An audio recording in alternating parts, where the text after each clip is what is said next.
होने वाला है।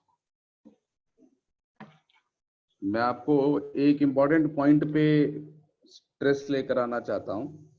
कोई भी कंडक्टिंग मीडियम है, कोई भी मेरे पास अगर कंडक्टिंग मीडियम है और उस कंडक्टिंग मीडियम में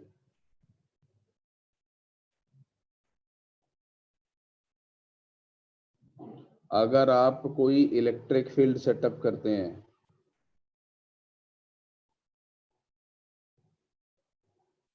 तो उसकी वजह से उसके अंदर एक इलेक्ट्रिक करंट सेटअप हो जाएगा। किसी भी कंडक्टिंग मीडियम में अगर आप एक इलेक्ट्रिक फील्ड सेटअप करते हैं तो उसके अंदर एक इलेक्ट्रिक करंट सेटअप हो जाएगा। और अगर वो कंडक्टिंग मीडियम ओहमिक है तो उसके अंदर जो करंट डेंसिटी आएगी वो इलेक्ट्रिक फील्ड के प्रोपोर्शनल आएगी। And we have the relationship J is equal to sigma E और J is equal to E by rho. ये हमारा एक बेसिक रिजल्ट है जो कुछ अच्छे क्वेश्चंस को सॉल्व करने में हमारी हेल्प करेगा।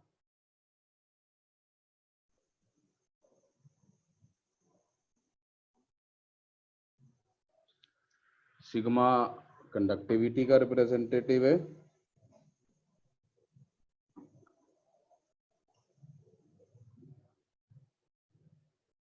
और रो हमारा रेजिस्टिविटी का रिप्रेजेंटेटिव है। जैसे फॉर एग्जांपल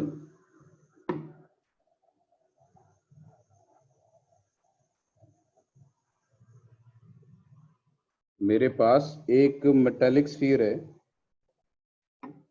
एक मेटालिक कंडक्टिंग स्फीयर है और इस कंडक्टिंग स्फीयर को मैंने कुछ चार्ज दे रखा है। तो सपोज ये आइसोलेटेड कंडक्टिंग स्फीयर है और वैक्यूम में रखा हुआ है। तो अगर वैक्यूम में रखा हुआ है तो इसको जो भी मैं चार्ज दूंगा, there is no external field on it, तो इसको मैंने कुछ चार्ज दे दिया तो वो चार्ज सारा का सारा इसके सरफेस पे रिजाइड करता है, ऐसा आपको मालूम है। और इसके अंदर इलेक्ट्रिक फील्ड 0 आती है and this sphere has a potential and that potential is kq by r या q by 4 pi epsilon naught r. So suppose if we give a charge q to it, we know that the charge will reside on the surface and because of that this sphere is going to have a potential and the potential of the sphere will be q by 4 pi epsilon naught r. ठीक है sir? हाँ जी sir आपको मेरी आवाज आ रही है? बिल्कुल आ रही है। सर मैं अभी डिस्कनेक्ट हो गया था, वो आपने पूछा कितने मार्क्स, उसके बाद पोस्ट करने के बाद मैं डिस्कनेक्ट हो गया था। सर इसके ऊपर आपने कुछ बताया क्या? पहले स्कोर बता देना। सर 53 और एक क्वेश्चन में डाउट है, मतलब कि मैंने ऑप्शन वो लगाए है नहीं। अच्छा चलो ठीक है, आएगा स्कोर तो देखते हैं। मैंने लास्ट क्लास में J equal to sigma E या J equal to E by rho बताया था, वो लिखा मैंने अभी तक यहाँ पर भी। मैंने ऐसा बोला था लास्ट क्लास में कि जब भी किसी कंडक्टिंग मीडियम आप इलेक्ट्रिक फील्ड सेटअप करते हैं तो उसके अंदर एक इलेक्ट्रिक करंट सेटअप हो जाता है। और ओहमिक कंडक्टर्स के केस में J equal to sigma E होता है या J equal to E by rho होता है, where sigma is called electrical conductivity and so is the electrical resistivity of the medium. ठीक है यस सर। अब मैंने एक सिचुएशन ली, मैंने एक मेटल स्फीयर लिया, एक मेटल स्फीयर लिया। इस मेटल स्फीयर का रेडियस r है और इसको मैंने चार्ज दे रखा है q। और सपोज ये मेटल स्फीयर अकेला मेटल स्फीयर है, दुनिया में और कोई नहीं है, ठीक है। This is the only metal sphere and there is nothing else in the world, मतलब एक अकेला आइसोलेटेड स्फीयर। और सपोज इसके चारों तरफ की दुनिया, surrounding medium all of a sudden conducting हो जाता है।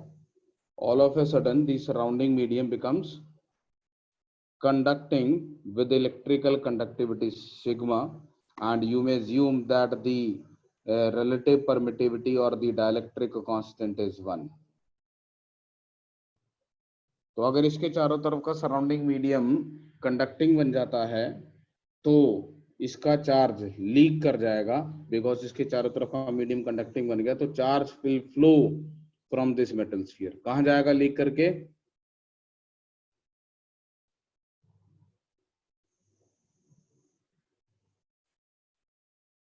सराउंडिंग हाँ एटमॉस्फेयर, तो एटमॉस्फेयर अगर मैं ये बोल रहा हूँ कि एक छोटा सा मेटल स्फीयर और चारों तरफ कंडक्टिंग बन गया, तो आप ये कह सकते हैं इससे लेकर इन्फिनिटी तक सब कंडक्टिंग बन गया, और इसका सारा का सारा चार्ज बाहर की तरफ रेडियली आउटवर्ड फ्लो करता चला जाएगा टिल इन्फिनिटी, और तब तक फ्लो करता रहेगा जब तक इसका चार्ज जीरो नहीं हो जाता।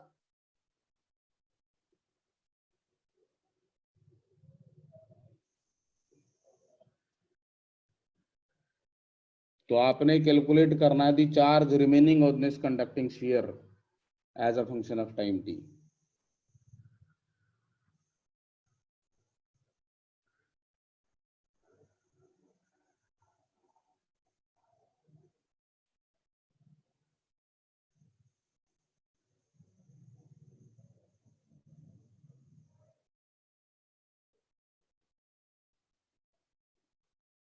The medium becomes conducting at t is equal to 0.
तो Q not e to the power minus sigma t by epsilon। हाँ सर मुझे भी वही आ रहा है। q into e raised to power minus sigma t by epsilon।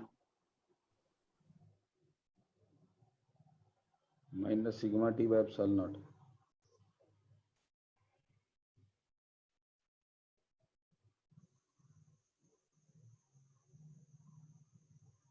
Check करो जरा ध्यान से, एक्सप्रेशन थोड़ा सा ऊपर नीचे हुआ है या ठीक है?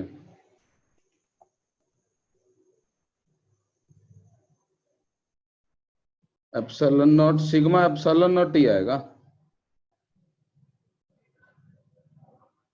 मुझे ऐसा लग रहा है।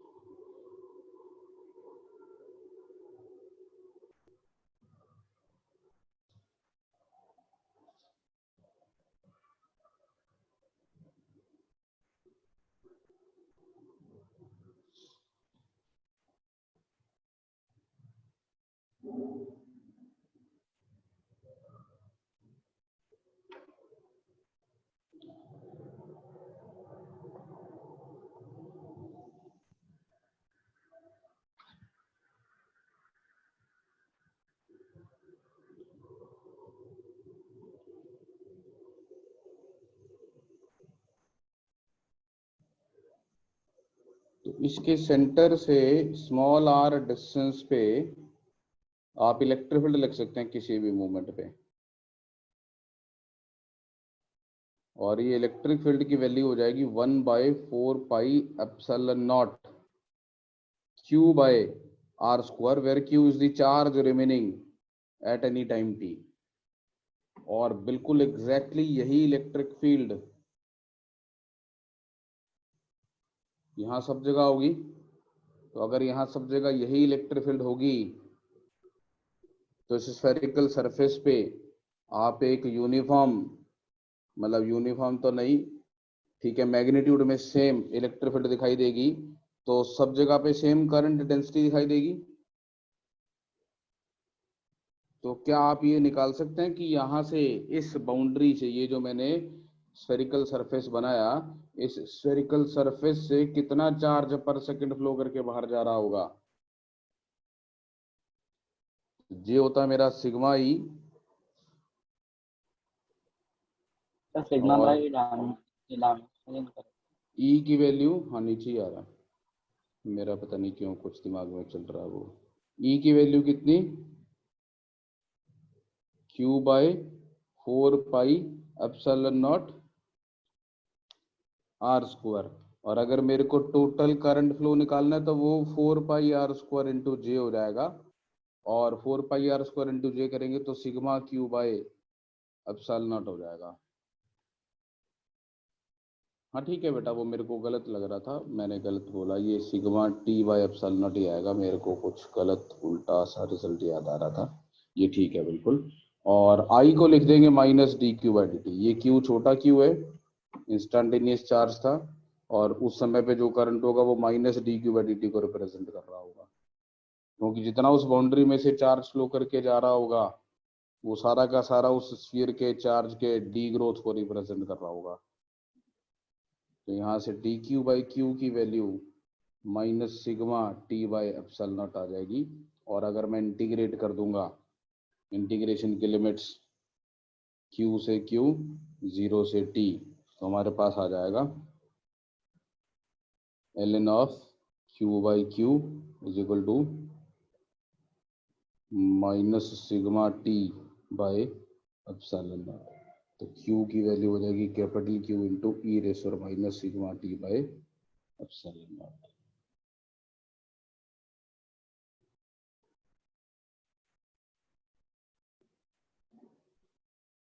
किसी को डाउट?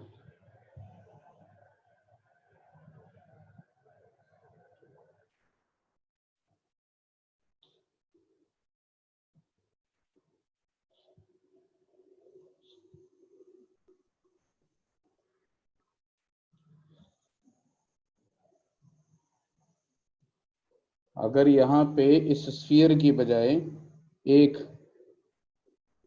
क्यूब शेप में कंडक्टिंग ऑब्जेक्ट होता, ये एक कंडक्टिंग ऑब्जेक्ट है, मेटेलिक क्यूब है, मेटल का क्यूब है, और इसकी साइड एज लेंथ ए है, और सारा का सारा सराउंडिंग मीडियम यहाँ से लेकर इंफिनिटी तक इस सारे की कंडक्टिविटी सिग्मा है, और t इज इक्वल टू 0 पे this cube is given a charge cube. t is equal to 0 पे this cube is given a charge q. You have to calculate the charge remaining on the cube at time t. Surrounding medium की permittivity epsilon not मान लो आप।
जी, कोई scenario answer आने का?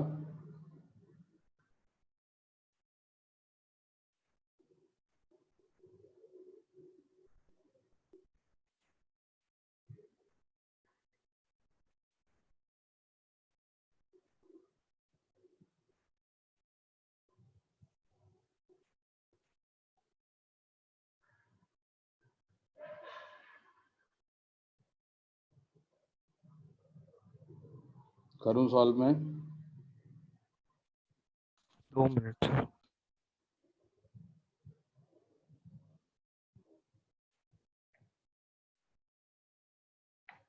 दो minute में क्या क्या कर क्या रहा? अच्छा बता जरा। अब minus sigma by 6 epsilon naught आ रहा है।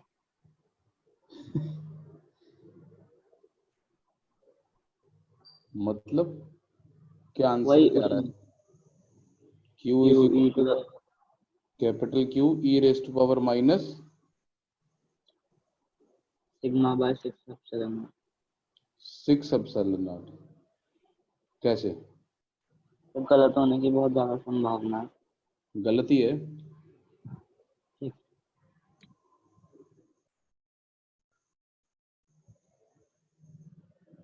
और 2 मिनट की आवाज किसकी आई थी? समय की?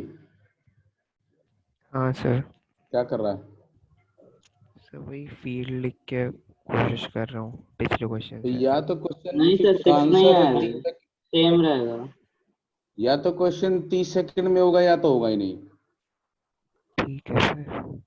अगर यहाँ पे कहीं पर मैं एक इलेक्ट्रिक फील्ड मान लूं E किसी भी आर्बिट्ररी डायरेक्शन में, और यहाँ पे ये एक गॉसियन सरफेस बना लूं, क्लोज्ड गॉसियन सरफेस। पिछली बारी मैंने एक बहुत सुंदर सी सिमेट्रिक सिचुएशन दी थी, सर सेम है क्या? लेकिन हाँ बिल्कुल सेम आंसर है। अगर मैंने मैं 6 से डिवाइड करना भूल गया था चार्ज हैं, में। मैं चार्ज में 6 से डिवाइड करना भूल गया। पता नहीं 6 कहाँ से लाया तू। चल ठीक है, इधर सुन ध्यान से ना। मैंने हाँ इस सर। क्यूबिकल बॉक्स को, इस कंडक्टर को एक हाइपोथेटिकल किसी भी आर्बिट्ररी शेप के गॉसियन सरफेस में एनक्लोज कर लिया। ये एक क्लोज गॉसियन सरफेस है, ठीक है। इस क्लोज गॉसियन सरफेस पे किसी भी पॉइंट पर रेंडमली मैंने इलेक्ट्रिक फील्ड लिख ली, किसी भी डायरेक्शन में हो सकती है। वहां पे एक मैंने डीएस वेक्टर बनाया, ये डीएस वेक्टर होगा, ठीक है। अब यहाँ पर जो करंट डेंसिटी होगी, यहाँ पर जो करंट डेंसिटी होगी वो J होगी, और वो J की वैल्यू सिग्मा E होगी। तो जो करंट इस ds में से फ्लो करके जा रहा होगा, ये जो छोटा सा मैंने ds एलिमेंट बनाया, जो करंट इस ds में से फ्लो करके जा रहा होगा, इस करंट की वैल्यू J डॉट ds होगी। और J को लिख सकता हूं मैं सिग्मा E। तो sigma E dot ds, what will be the total current that comes out of this Gaussian surface? It will be summation of I di. The total electric current that flows out of this Gaussian surface will be summation integration of E dot ds. And what is E dot ds integral over this closed surface? Epsilon not. It is Q by epsilon naught. So irrespective of the shape of the central metallic object and irrespective of the shape of the Gaussian surface that you choose, the current will be sigma Q by epsilon naught. तो इसको Q को छोटा Q लिखता हूँ, किसी time t पर बचा हुआ चार्ज, और इसको माइनस dq by dt लिखता हूँ, तो is equal to sigma Q by epsilon naught। तो आंसर वही आने वाला है। तो ना शेप के बारे में सोचना है,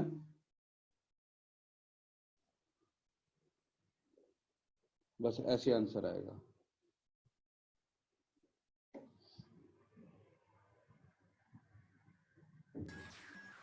सर जब आपने वो Cuba integration of E dot D S किया तो उसमें तो चार्ज एनक्लोज लेंगे ना? अच्छा, चार्ज एनक्लोज इज Q। नहीं सर, बट वो तो बस उस कंडक्टर में है, बाहर भी बाकी उस। जगह तो कोई चार्ज ही नहीं है। नेट चार्ज इनक्लोज, मीडियम तो न्यूट्रल था ना, उसमें चार्जेस फ्लो जरूर कर रहे हैं, लेकिन है तो मीडियम न्यूट्रल ना इलेक्ट्रिकली। नेट चार्ज तो केवल उस कंडक्टर को दिया हुआ था हमने। आप नहीं तो समझे? सर वो न्यूट्रल क्यों है, मैं समझ में। एक कंडक्टिंग मीडियम है which is a neutral conducting medium. उसके पास फिक्स्ड पॉजिटिव चार्जेस हैं और मोबाइल नेगेटिव चार्जेस हैं, but it is a neutral medium, neutral conductor. उसके अंदर हमने एक मेटालिक ऑब्जेक्ट रख दिया और उसको चार्ज दे दिया. Now this charge will begin leaking through this, so this will begin to flow outward और अल्टीमेटली इसका चार्ज 0 हो जाएगा.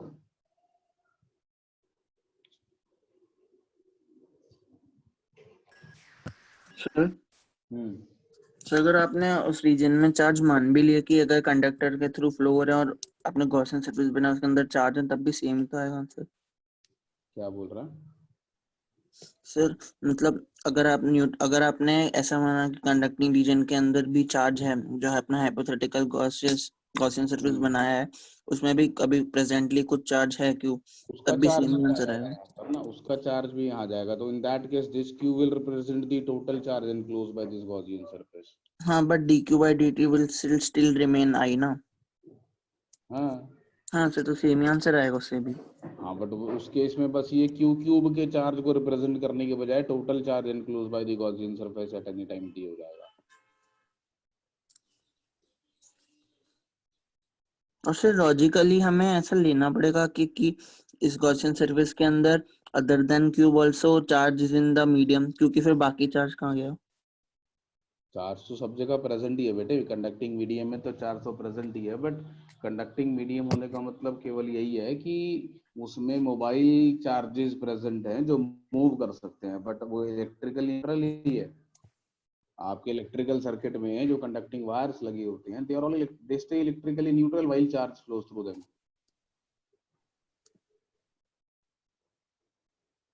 नहीं, हाँ सर. इसी क्वेश्चन को एक और डिफरेंट तरीके से पूछा जा सकता है, द सेम क्वेश्चन. और the question would be like कि दो कंसेंट्रिक मेटल स्फीयर्स हैं, एक का रेडियस a है और दूसरा मेटेलिक स्फीयर है, दोनों का सेंटर कोइंसाइड करता है और इसका रेडियस b है. दोनों मेटेलिक स्फीयर्स हैं, ठीक है. तो दो मेटल स्फीयर्स हैं, दोनों को ही हॉलो मान लो आप, अंदर वाला सॉलिड भी हो तो भी चलेगा.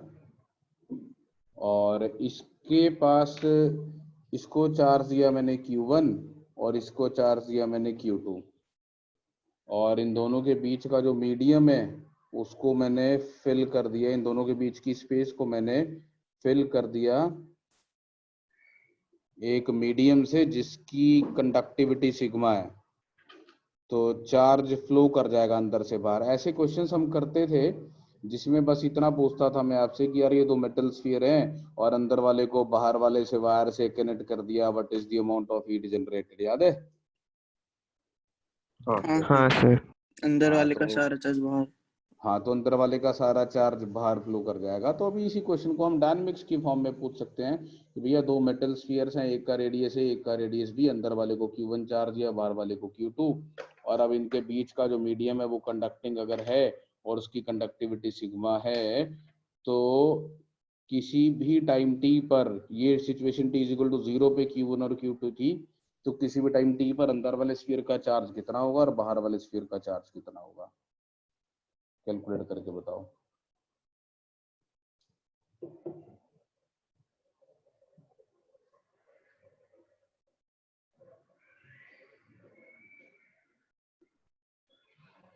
सर बाहर कोई कंडक्टिंग रीजन एग्जिस्ट नहीं कर रहा ना. दो मेटल स्फीयर्स है ना, बस यही है, इसके बाहर कुछ नहीं है. मतलब आउटर स्फीयर से चार्ज लीक नहीं कर सकता, there is no atmosphere now. ठीक है ना? Okay sir.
Q1 e to the power minus sigma by epsilon naught C or Q2 plus Q1 into 1 minus e to the power minus sigma by epsilon naught C.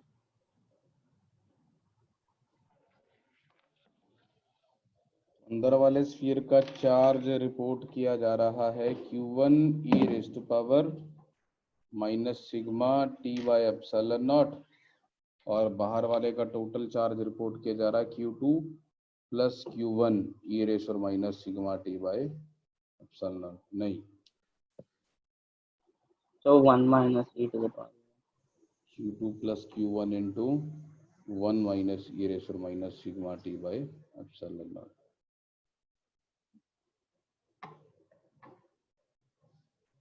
ऐसे answer same आ रहा है sir. बिल्कुल यही आएगा, और मैं आपको पिछले दोनों तीनों एग्जाम्पल की हेल्प से एक ही चीज समझाने की कोशिश कर रहा हूं कि हमारे आंसर्स सेम आ रहा है। शेप पे डिपेंड नहीं कर रहे ना, वो बस सिग्मा और एप्सिलॉन नॉट पे डिपेंड कर रहे हैं। हाँ सर।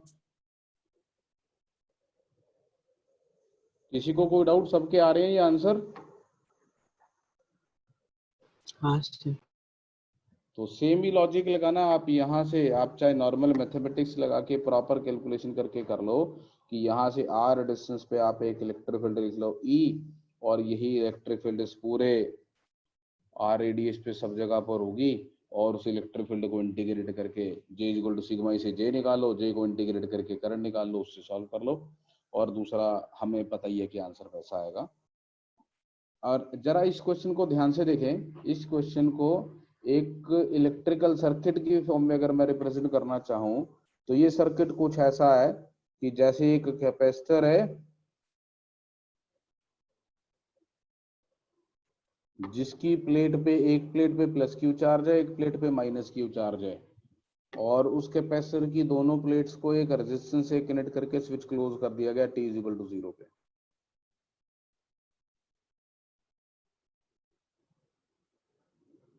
क्यों? ध्यान से देखना जरा, इसकी चार्ज की डिस्ट्रीब्यूशन कैसी होगी। तो इसमें Q1 चार्ज यहाँ पे रिजाइड करेगा इस मेटेलिक स्फीयर के आउटर सरफेस पे, और माइनस Q1 चार्ज इसके इनर सरफेस पे रिजाइड करेगा। इस Q1 ने जाके इस माइनस Q1 को न्यूट्रलाइज करना है ना, और यहाँ पे Q2 plus Q1 charge reside करेगा आउटर सरफेस पे। की हुई है ना ये वाली चार्ज डिस्ट्रीब्यूशन। तो वो बाहर वाला Q2 प्लस Q1 तो एज इट इज रहता है, वो तो हिलता ही नहीं, और ये वाला जो प्लस Q है Q1, ये रेडियली आउटवर्ड फ्लो करेगा और वो माइनस Q1 को न्यूट्रलाइज करेगा। So this situation is similar to कि कैपेसिटर है जिसकी कैपेसिटेंस है C, और उसको मैंने एक रेजिस्टेंस से कनेक्ट कर दिया और स्विच को क्लोज कर दिया t इक्वल टू 0 पे। आप सभी को मालूम है कैपेसिटर की प्लेट पे charge Q e raise to minus t by tau आता है, where tau is RC। Spherical capacitor की कैपेसिटेंस याद है? अपॉन b माइनस है, और हमने इसका रेजिस्टेंस भी निकाला था। मैंने रेडियल फ्लो ऑफ चार्ज में सिलेंड्रिकल रेजिस्टर का और स्फेरिकल रेजिस्टर का रेजिस्टेंस भी निकालना सिखाया था। तो अगर आप R और C को मल्टीप्लाई कर लेंगे तो क्या बचेगा? रो इंटू एप्सिलॉन नॉट बचेगा, या एप्सिलॉन नॉट बाय सिग्मा बचेगा। तो इसलिए आंसर आपका वैसा आ रहा है।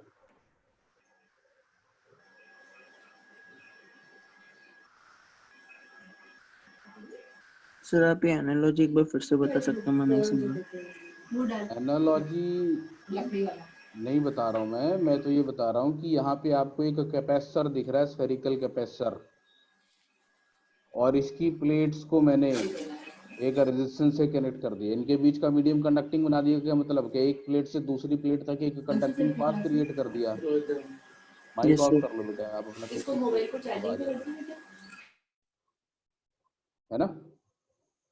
तो इट इज लाइक कि कैपेसिटर की दो प्लेट्स हैं और उनको एक रेजिस्टेंस से कनेक्ट कर दिया मैंने। दोनों प्लेट्स के बीच का मीडियम कंडक्टिंग बना दिया, मतलब दोनों को एक कंडक्टिंग रेजिस्टेंस R से कनेक्ट कर दिया, और उसकी वजह से चार्ज फ्लो करने लग गया पॉजिटिव प्लेट से नेगेटिव प्लेट की तरफ। ठीक है, कोई डाउट किसी को? No sir.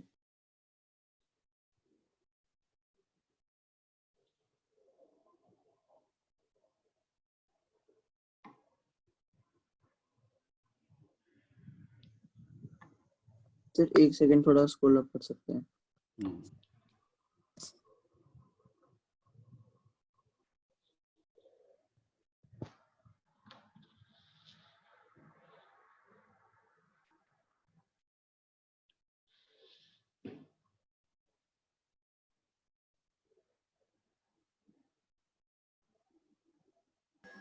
सर मुझे ये वाला समझ में नहीं आया, आपने यहाँ पे क्या बताया था? क्या नहीं समझ में आया बेटे? सर मुझे आप मतलब प्रूव क्या करना चाहते थे इससे, क्या सिग्निफिकेंस थी इसकी? मैं आपको ये RC बता रहा था कि एक पर्टिकुलर अरेंजमेंट ऑफ कंडक्टर्स के बीच का मीडियम कंडक्टिंग बनाने से उन दोनों कंडक्टर्स के बीच का इफेक्टिव रेजिस्टेंस और उन दोनों कंडक्टर्स के बीच में जो इफेक्टिव कैपेसिटेंस है उसका product epsilon not by sigma या रो इनटू एप्सिलॉन नॉट के बराबर आता है। यहाँ पे मैंने एक खास वैल्यूज लेके प्रूव किया और इससे पहले वाले तीनों एग्जांपल में मैंने बिना वैल्यूज के इन जनरल प्रूव करके दिखा कि देखो जो चार्ज का डी ग्रोथ का फॉर्मूला आ रहा है वो ऐसा आ रहा है। फिर मैंने उसको इलेक्ट्रिकल सर्किट से कंपेयर करके दिखाया कि एक्चुअली वो जो टी का कोएफिशिएंट है वो तो आरसी होता है ना। हाँ ठीक है सर, समझ गया। तो ये मेरे लिए यूजफुल इसलिए रहता है, मेरे को ना यार शेप्स ऑफ कंडक्टर्स की कैपेसिटेंस याद रहती है। कैपेसिटेंस अगर मुझे याद है तो मैं उनके बीच का इलेक्ट्रिकल रेजिस्टेंस निकाल सकता हूँ और सेम इलेक्ट्रिकल रेजिस्टेंस को मैं थर्मल रेजिस्टेंस में भी कन्वर्ट कर सकता हूँ, जो मैंने लास्ट क्लास में बताया था कि इसको थर्मल रेजिस्टेंस से कैसे कंपेयर करते हैं।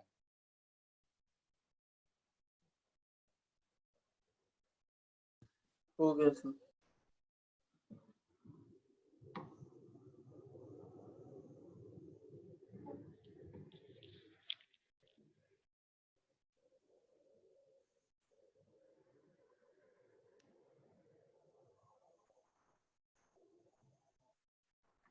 चलिए एक थोड़ा सा डिफरेंट क्वेश्चन, वैसे मैं ऐसा क्वेश्चन पहले भी आपके साथ डिस्कस कर चुका हूँ बट फिर से रिवीजन हो जाएगी। तो एक थिन कंडक्टिंग बार है और इस थिन कंडक्टिंग बार को मैं मूव करवा रहा हूं कांस्टेंट एक्सेलरेशन ए से बाय अप्लाइंग अ पुलिंग फोर्स है।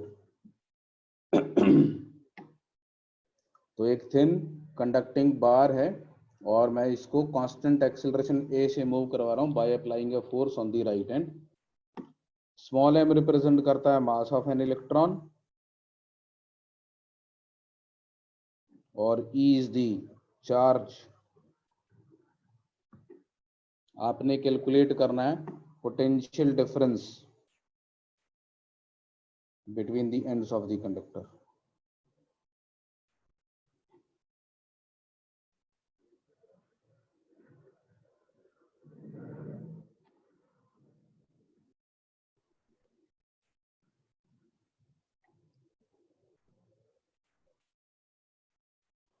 सर लेंथ नहीं दिया है। लेंथ है, ले लेते हैं। MA/E।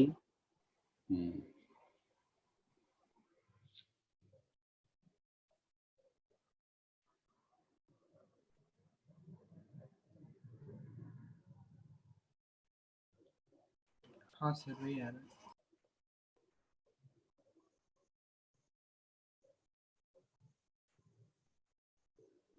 So the idea is, अगर मैं कंडक्टर के फ्रेम ऑफ रेफरेंस में चला जाऊं, क्योंकि कंडक्टर के रिलेटिव हम उसके चार्जेस का फ्लो देखते हैं कि कंडक्टर के फ्रेम ऑफ रेफरेंस में उसके अंदर कंडक्टिंग मीडियम में जो चार्ज है वो कैसे फ्लो कर सकता है। तो इन दी फ्रेम ऑफ द कंडक्टर अगर मैं बात करूं तो इस कंडक्टर का फ्रेम ऑफ रेफरेंस एक non inertial frame of reference है और इसके फ्रेम ऑफ रेफरेंस में इसके अंदर जो इलेक्ट्रॉन्स हैं उन पे एक स्यूडो फोर्स लग रही होगी लेफ्ट साइड की तरफ। इसके अंदर जो इलेक्ट्रॉन्स है इस पे स्यूडो फोर्स लग रही होगी, तो all the electrons are experiencing a pseudo force and that will be m into a। तो जब ये स्यूडो फोर्स लगेगी तो बिगिनिंग में जब मैंने इसको चलाना शुरू किया होगा तो इसके इलेक्ट्रॉन्स पीछे की तरफ चले गए होंगे और ये यहाँ एक्यूमुलेट होना शुरू हो जाएंगे, बिकॉज इसके आगे तो जगह ही नहीं है। तो इसके लेफ्ट में नेगेटिव चार्ज अपीयर हो जाएगा, राइट में पॉजिटिव चार्ज अपीयर हो जाएगा। ये फिजिकल सिचुएशन कुछ ऐसी होगी जैसी इलेक्ट्रोस्टैटिक्स में हम ये बोलते हैं कि मान लो ये एक कंडक्टर था और इस कंडक्टर को मैंने एक ऐसे एक्सटर्नल इलेक्ट्रिक फील्ड में रख दिया।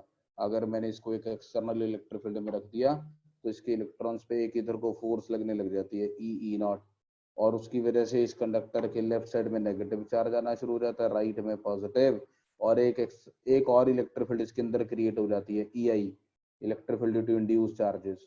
और जब वो अंदर नेट फील्ड को जीरो कर जाती है तो कंडक्टर हमारा इलेक्ट्रोस्टैटिक इक्विलिब्रियम की कंडीशन में आ जाता है। तो इस कंडक्टर को मैंने ए एक्सेलरेशन से चलाना शुरू किया तो इसके अंदर जो इलेक्ट्रॉन्स इन पे स्यूडो फोर्स लगेगी लेफ्ट की तरफ, और वो लेफ्ट की तरफ माइग्रेट करना शुरू कर देंगे और थोड़ी देर में एक इलेक्ट्रोस्टैटिक इक्विलिब्रियम आ जाएगा। इलेक्ट्रोस्टैटिक इक्विलिब्रियम का मतलब है कि इस कंडक्टर के रेफरेंस फ्रेम में अब चार्जेस का फ्लो नहीं हो रहा, इस कंडक्टर के फ्रेम ऑफ रेफरेंस में अभी फ्लो नहीं हो रहा।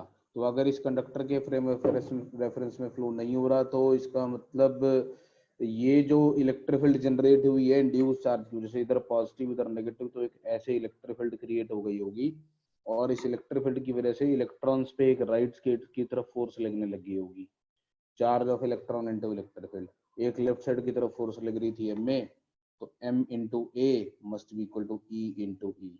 तो इससे मुझे इलेक्ट्रिक फील्ड मिल गई कितनी आने वाली है। So this is the amount of electric field that will be created because of the charges. Charge separation, electrostatic induction बोलो, कुछ मर्जी बोलो आप उसको। अब इस इलेक्ट्रिक फील्ड की वजह से कितना पोटेंशियल डिफरेंस आ जाएगा, तो यूनिफॉर्म इलेक्ट्रिक फील्ड है तो यूनिफॉर्म इलेक्ट्रिक फील्ड में पोटेंशियल डिफरेंस लिखना है तो E इंटू एल, तो MAL/E, और इधर हाई पोटेंशियल आ जाएगा और इधर लो पोटेंशियल आ जाएगा।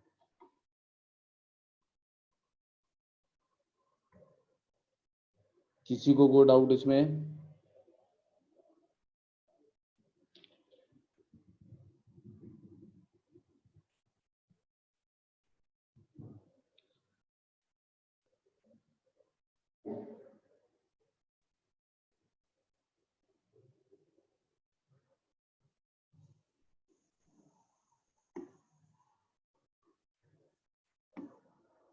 सिमिलर क्वेश्चन एक और, उसके बाद फिर मैं इसको एप्लीकेशन पे लेके जाऊंगा जो आज पढ़ा रहा हूँ उसकी। तो सपोज मेरे पास एक मेटालिक डिस्क है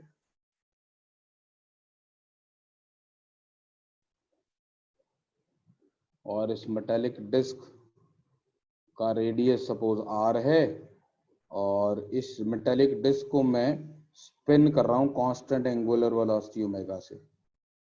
मास स्मॉल m से रिप्रेजेंट कर लो mass of electron, small e से रिप्रेजेंट कर लो चार्ज ऑफ इलेक्ट्रॉन, और आपने बताना इसके सेंटर और सरकमफ्रेंस के बीच में कितना पोटेंशियल डिफरेंस आ गया होगा।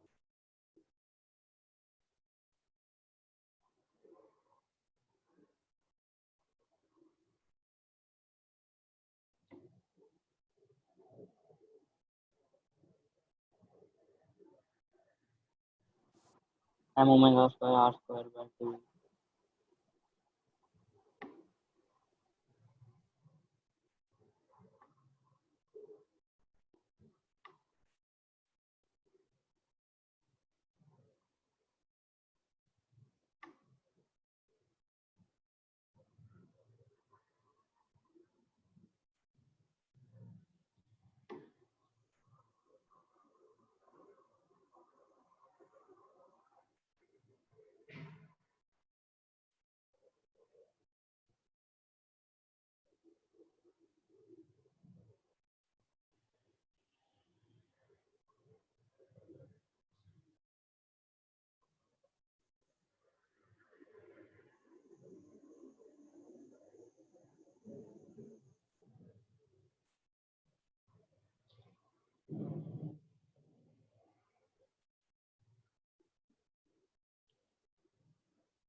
हाँ जी, और कोई? फिर m omega square r square by 2e। m omega square r square by 2e। Anybody else?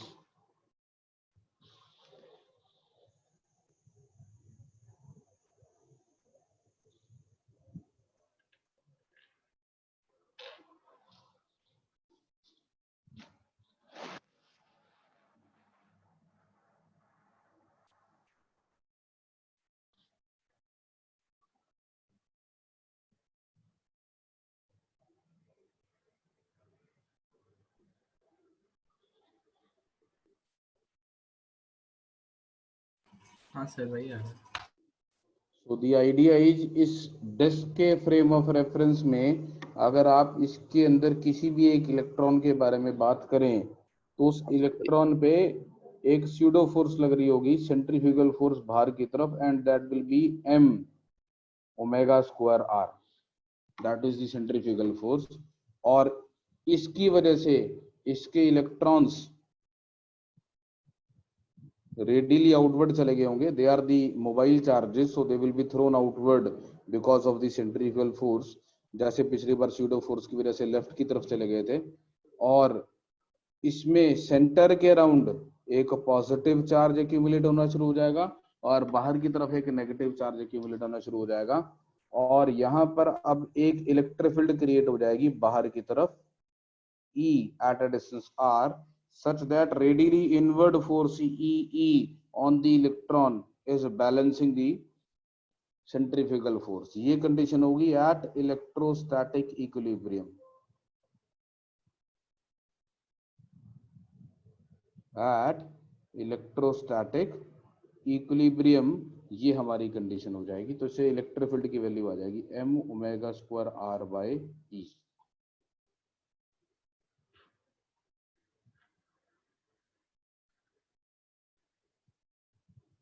ठीक है, कोई डाउट यहां तक?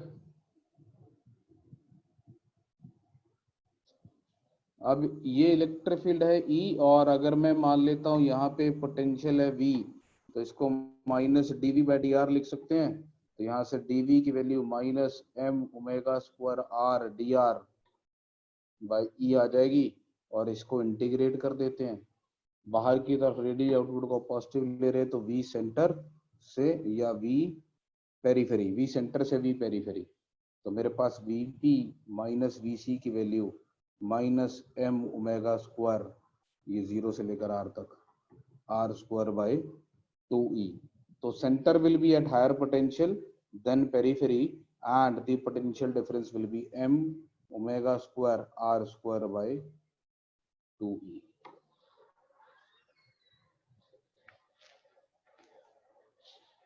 ठीक है, कोई डाउट?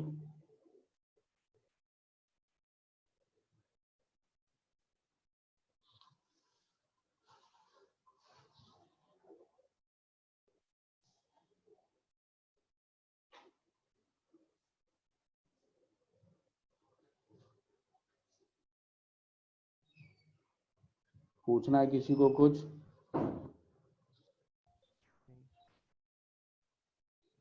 कोई जवाब नहीं है, सब लोग चले गए?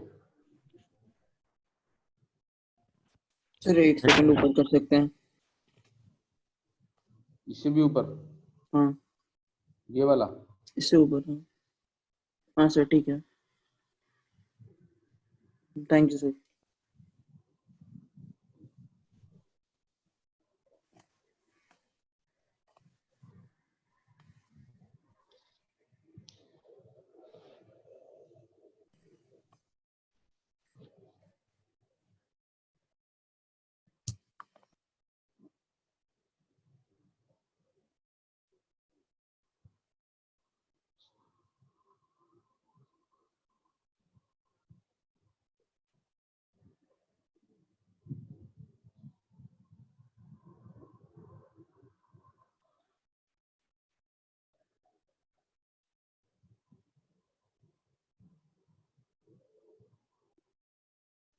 हो गया सर।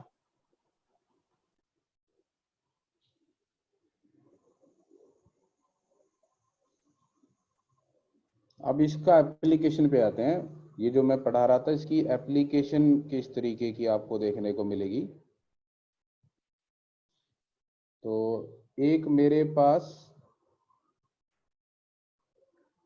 एन्युलर डिस्क है, मतलब ये क्वेश्चन मैं बना रहा हूँ यार, मतलब आंसर सुंदर ना आए तो बुरा नहीं बनाना उसका बिल्कुल भी, बिकॉज मैं जस्ट आपके लिए क्वेश्चन क्रिएट कर रहा हूँ इस कॉन्सेप्ट को इलुस्ट्रेट करने के लिए। अब उसमें कई बार क्या होता है ना, आप ऐसी शेप्स चूज कर लेते हो जिसके आंसर फाइनाइट नहीं आते या बाउंड्री कंडीशंस कई बार सेटिस्फाई नहीं होती। तो कोशिश कर रहा हूँ एक जिसमें ऐसा कुछ दिक्कत ना आए। तो एक मेरे पास एन्युलर डिस्क है, इस डिस्क की थिकनेस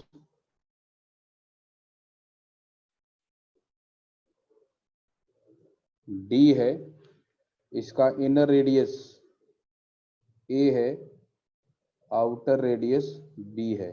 तो ये एक मैंने डिस्क ली, कंडक्टिंग डिस्क, और जिस मटेरियल की ये बनी हुई है उसकी रेजिस्टिविटी रो है। ठीक है, तो ये एक कंडक्टिंग डिस्क ली मैंने, इसके अंदर एक होल है, इनर रेडियस है, आउटर रेडियस b, और ये जिस मटेरियल की बनी हुई है उसकी रेजिस्टिविटी सपोज रो, और ये डिस्क को स्पिन किया जा रहा है कोई एक्सटर्नल एजेंट किसी तरीके से, इसको एक कांस्टेंट एंगुलर वेलोसिटी ओमेगा से स्पिन कर रहा है। ठीक है, इसको एक कांस्टेंट एंगुलर वेलोसिटी ओमेगा से स्पिन कर रहे हैं। और अब मैं इसकी सेंटर मतलब इनर सरफेस और आउटर सरफेस के बीच में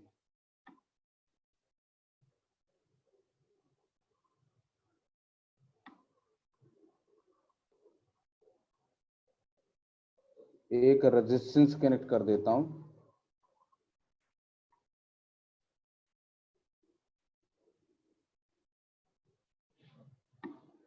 डिस्क के मटेरियल की resistivity rho and the disc is made to spin with constant angular velocity omega like this.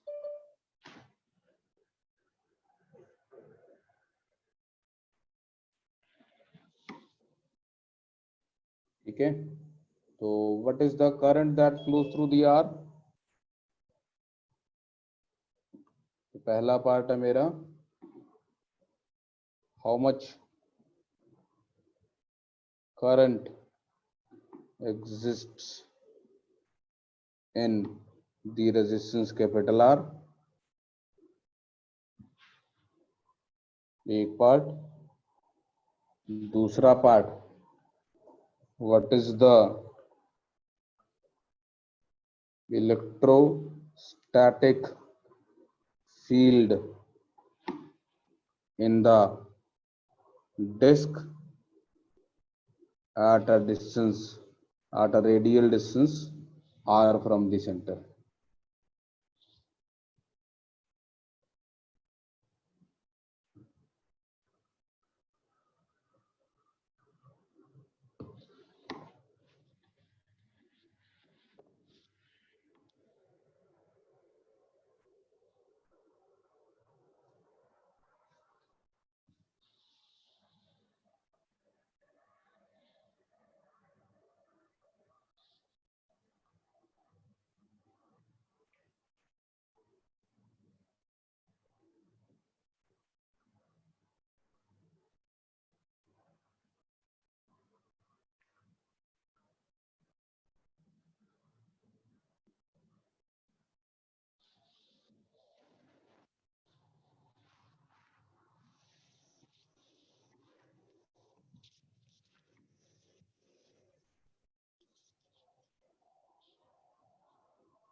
Ji, any chances of getting an answer?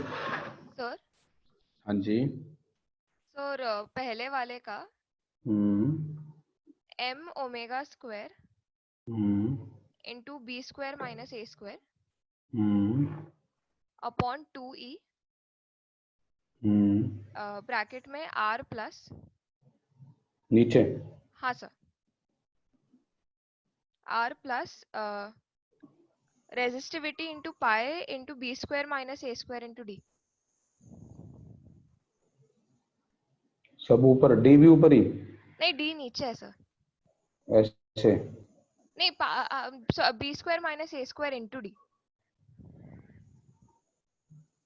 Denominator में B square minus ए square into D.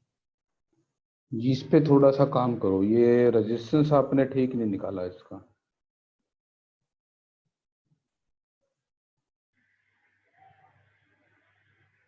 Cylindrical curved surfaces के बीच का rho by 2 pi D into L N B by, हाँ, rho by 2 pi D into L N of B by A, ऐसा कुछ। हाँ sir, हाँ sir. है ना, सिलिंड्रिकल वाला देखा था ना मैं, सिलिंड्रिकल कर्व्ड सरफेसेस के बीच में कितना रेजिस्टेंस आएगा। Yes sir. ठीक है, फर्स्ट पार्ट का आंसर ठीक लग रहा है आपका।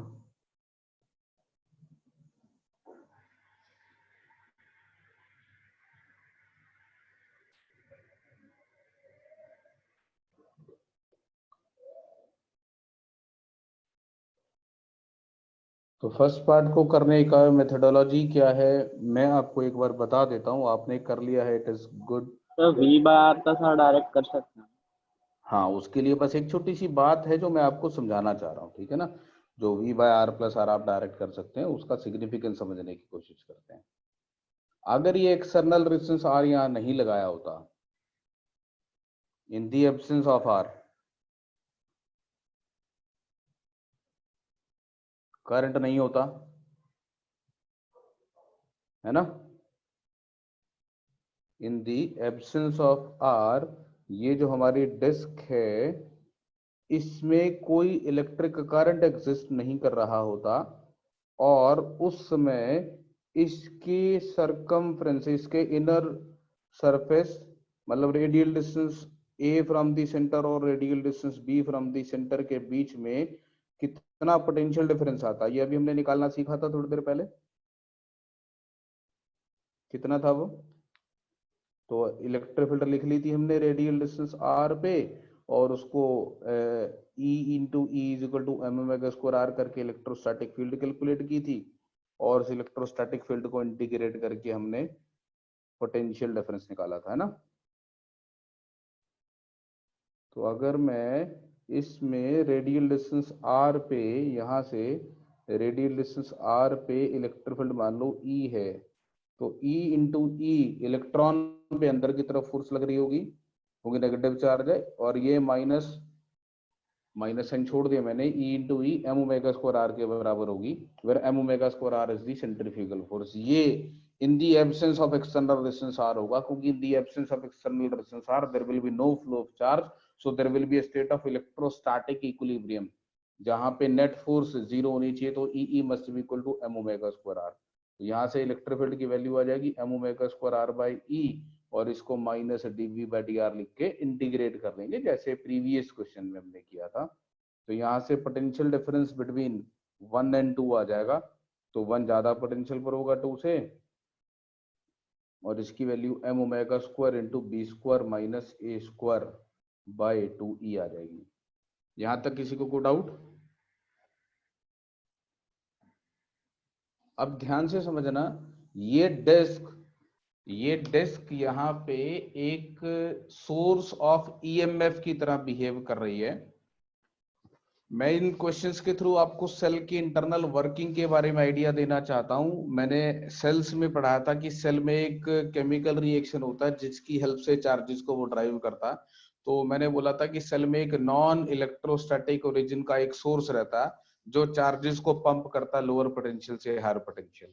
क्या आपको यहाँ पे वो नॉन इलेक्ट्रोस्टैटिक ओरिजिन का सोर्स दिख रहा है? कौन सा ऐसा एजेंट है जो चार्ज को पंप कर रहा है लोअर पोटेंशियल से हायर पोटेंशियल पे? Omega it is the centrifugal force m omega square r, right. हाँ सर। तो यहाँ पे एक नॉन इलेक्ट्रोस्टैटिक ओरिजिन की फोर्स है m ओमेगा स्क्वायर आर, जो चार्जेस को पंप कर रही है। और अभी ये जो सेल है ये हमारा किसी सर्किट में नहीं लगा हुआ है, तो इसके अंदर एक इलेक्ट्रोस्टैटिक फील्ड एग्जिस्ट करती है, एक इलेक्ट्रोस्टैटिक फील्ड एग्जिस्ट करती है और एक नॉन इलेक्ट्रोस्टैटिक फील्ड एग्जिस्ट कर रही है। और अभी इसमें इलेक्ट्रिक करंट नहीं है, तो ये दोनों एक दूसरे के बराबर हैं। और जो सेल की ईएमएफ, यदि EMF of the cell, EMF of the cell को आप दो तरीके से रिप्रेजेंट कर सकते हैं। एक हमने सेल की ईएमएफ को डिफाइन किया था, the work done per unit charge while the charge is being transferred from the negative terminal to the positive terminal। तो अब यहाँ पर आप समझें कि यहाँ पे एक पॉजिटिव चार्ज एक्यूमुलेट हो गया है, तो इसका जो इनर सरफेस है इस डिस्क का, इनर कर्व्ड सरफेस, ये हाई पोटेंशियल पे आ गया है, और इसका जो आउटर कर्व्ड सरफेस है वो लो पोटेंशियल पे आ गया है। तो this behaves like a cell, और उस सेल के अंदर एक नॉन इलेक्ट्रोस्टैटिक फील्ड एग्जिस्ट करती है। अगर मेरे से पूछा जाए what is the EMF of the cell, तो कैसे निकालते हैं ईएमएफ? तो work done per unit charge while the charge is being transferred from the negative terminal to the positive terminal. तो आप ऐसे समझें कि अगर पॉजिटिव चार्ज को नेगेटिव से पॉजिटिव पे लेके जाना, या उसका रिवर्स कर रहा हूं, नेगेटिव चार्ज को पॉजिटिव से नेगेटिव पे लेके जाना, तो कितना वर्क करना पड़ेगा। तो मैं अगर एक इलेक्ट्रॉन को, अगर मैं एक इलेक्ट्रॉन को इसके पॉजिटिव टर्मिनल से नेगेटिव टर्मिनल पे लेके जाता हूं और उसमें मुझे W वर्क करना पड़ता है, तो ईएमएफ W/E हो जाएगी। और वर्क डन कितना होगा? तो m omega square r by E is the force into dr, sorry m omega square r is the force into dr का इंटीग्रेशन a से b, which is m omega square into b square minus a square by 2e। ये work done per unit charge, तो bye e, ये वाला e मैंने यहां लिख लिया, और which is this thing, the potential difference। और ये पोटेंशियल डिफरेंस के बराबर क्यों आ रहा है? तो इसको मैं ऐसे समझा देता हूं कि जब एक सेल में से करंट नहीं फ्लो कर रहा होता, उस समय उसकी ईएमएफ और पोटेंशियल डिफरेंस बराबर होते हैं। हाँ हाँ सर। जी। हाँ सर। तो ये जो हमने पोटेंशियल डिफरेंस निकाला था इन दी एब्सेंस ऑफ आर, ये इसकी ईएमएफ के बराबर आ जाएगा। तो जरूरी नहीं है कि आपको ईएमएफ ऐसे करके निकालनी है, आपने उस डिवाइस में जो कि हमारा करंट का सोर्स बनने वाला है, उसमें जिस समय करंट नहीं है उस समय पोटेंशियल डिफरेंस निकाल लो, वो आपको उसकी ईएमएफ दे देगा। Now this disc behaves like a cell of EMF इतना, और अब आपका ये सेल एक ऐसा सर्किट बना ले रहा है, ये हमारी डिस्क है और ये हमारा एक्सटर्नल रेजिस्टेंस आर है, इसकी ईएमएफ की वैल्यू ये रही, इसका इंटरनल रेजिस्टेंस आर निकाल लेते हैं उसके इनर कर्व्ड सरफेस और आउटर कर्व्ड सरफेस के बीच में, जिसकी वैल्यू रो इनटू क्या आती है, वो मुझे सिलेंड्रिकल वाले में कैपेसिटेंस याद है, मुझे कैपेसिटेंस होती है 2 rho by pi 2 pi D epsilon naught L upon ln B by A, है ना। और तो इसमें D हो जाएगा ये, और R इंटू सी जो है वो रो इंटू एप्सिलॉन नॉट के बराबर होता है, तो इसका उल्टा हो जाएगा, तो rho ln B by A upon 2 pi D। तो ये इसका रेजिस्टेंस हो जाएगा। मैंने आज ही बताया था ना, R और C का product rho into epsilon naught के बराबर होता है। तो ये E ले लो, ये R ले लो, ये कैपिटल R इसमें पुट कर दो, तो आप इलेक्ट्रिक करंट कैलकुलेट कर पाएंगे E by R plus R। ठीक है, तो बस इसमें एक चीज बारीकी से यही सोच रही थी, जिसकी तरफ मैं आपका ध्यान लेकर जाना चाहता था, कि जो हमने इससे प्रीवियस क्वेश्चन में पोटेंशियल डिफरेंस निकाला था, वो इस क्वेश्चन में ईएमएफ का रिप्रेजेंटेटिव है, लेकिन पोटेंशियल डिफरेंस का नहीं है। क्योंकि जब मैंने सेल में करंट फ्लो करवाना शुरू कर दिया, अब अगर मैं पोटेंशियल डिफरेंस निकालूं सेल के टर्मिनल्स के क्रॉस, तो वो पहले से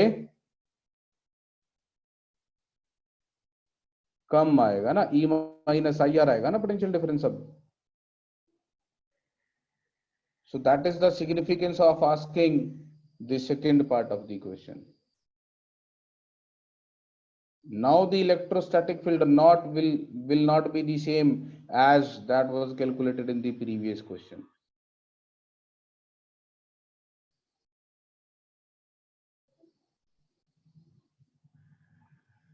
So इसका सेकेंड पार्ट का आंसर ही बताना आपने। पहले फर्स्ट पार्ट में किसी को कोई डाउट है, कोई कुछ पूछना चाहता है, ये फर्स्ट पार्ट का सॉल्यूशन आपके सामने मैंने प्रेजेंट किया है। सर आप वो वर्क डन वाला एक बार वापस बता सकते हो? EMF is a measure of the work done by the cell while a unit charge is transferred from the negative terminal to the positive terminal.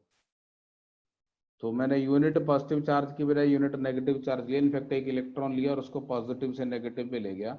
उस इलेक्ट्रॉन पे इतनी फोर्स लग रही थी हमारी नॉन इलेक्ट्रोस्टैटिक ओरिजिन की, और इस फोर्स ने कितना वर्क किया, तो F.dr का इंटीग्रल, और इसको मैंने इलेक्ट्रॉन के चार्ज से डिवाइड कर लिया, तो work done per unit charge आ गया जो मेरी EMF के बराबर आ गया। सर बट फिर हम लोग इसमें बस नॉन इलेक्ट्रोस्टैटिक फोर्स को ही क्यों ले रहे हैं? EMF is the work done by that agent which is responsible for the transfer of charge, है ना? ओके ओके, हाँ ठीक है।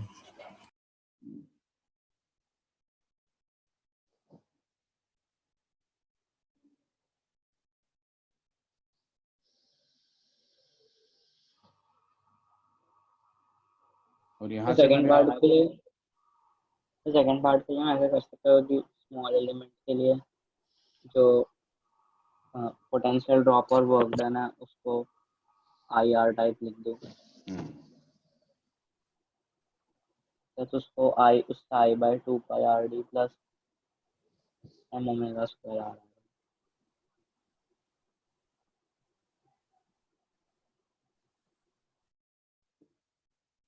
सर आप एक बार क्वेश्चन बता सकते हैं?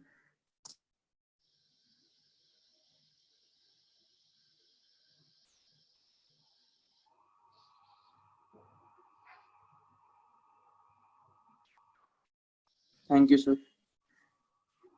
सर अनिकेत ने जो अभी क्वेश्चन पूछा था उसका आपने आंसर क्या बताया था? मुझे क्वेश्चन भी नहीं याद है, आंसर भी नहीं याद है।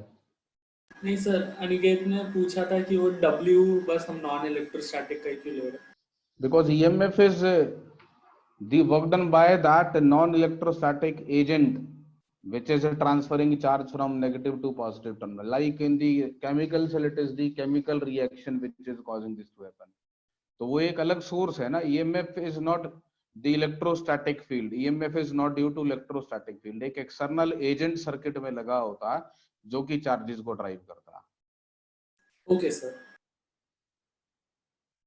ठीक है, मेरी नेक्स्ट क्लास का टाइम हो गया तो मैं सेशन को यहाँ पे क्लोज कर रहा हूँ। अब मेरी बात को ध्यान से सुनेंगे आप। कल आपकी क्लास नहीं होगी, ट्यूसडे को जो आपकी क्लास होगी उसमें हम आपका होमवर्क नोट कर ले ध्यान से। HCV में से आपने कैपेसिटेंस सॉल्व करना है पूरा। HC वर्मा में से कैपेसिटेंस की बैक एक्सरसाइज कर लेंगे। हाँ सर। हाँ सर। ठीक है, सभी लोगों का होमवर्क है ये दोनों ग्रुप्स का। तो ट्यूसडे को हम HC वर्मा डिस्कस करेंगे कैपेसिटर्स। और इसके बाद आपका क्या कहते हैं, करंट इलेक्ट्रिसिटी की क्विजेस पेंडिंग पड़ी हैं अभी। हाँ सर। तो करंट इलेक्ट्रिसिटी की क्विजेस इस वीक में हम कंप्लीट करेंगे। मैं शेड्यूल शेयर करता जाऊंगा आपके साथ। एक वेडनेसडे को करेंगे, एक फ्राइडे को करेंगे, और कैपेसिटेंस की क्विजेस मैं अपलोड करने वाला हूँ आप लोगों के लिए। तो तब तक करंट इलेक्ट्रिसिटी फिनिश करें, इधर से मैं कैपेसिटेंस की क्विजेस अपलोड करता हूँ। तो नेक्स्ट वीक में